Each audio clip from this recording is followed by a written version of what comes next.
ای وطن ای مادر تاریخ ساز،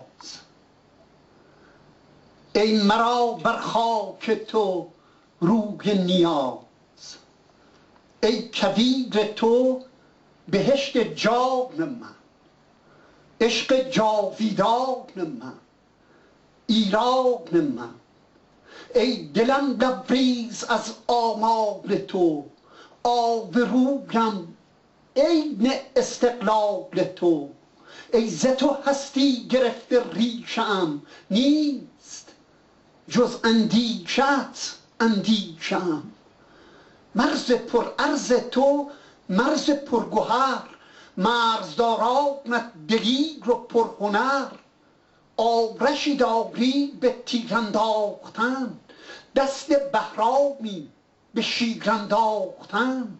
کاوه آهنگری ضحاک کش، پتک دشمن افکنی ناپاک کش. تا به کام ننگ خصم آید فرو، روسفیدی همچو بابک سرخ رو.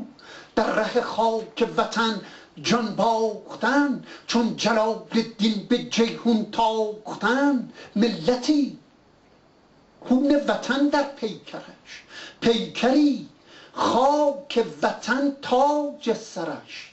هر زنش چیره به صد خصم پلید، زنده ساز غیرت گرد آفرید.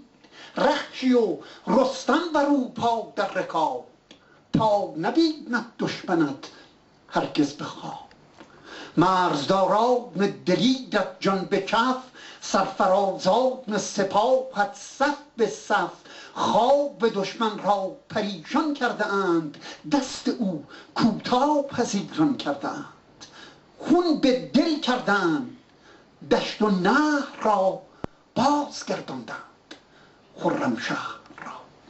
آنچه خون در سینه کاوون چکید، خون آزاده است و جانباز و شهید. که این همه مهر تو در دل داشتند، سینه در خون پای در گل داشتند.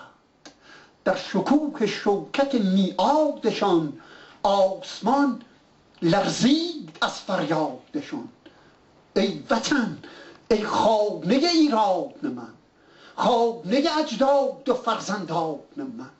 خانه من، بانه من، توس من، هر وجب از خاک تو ناموس من.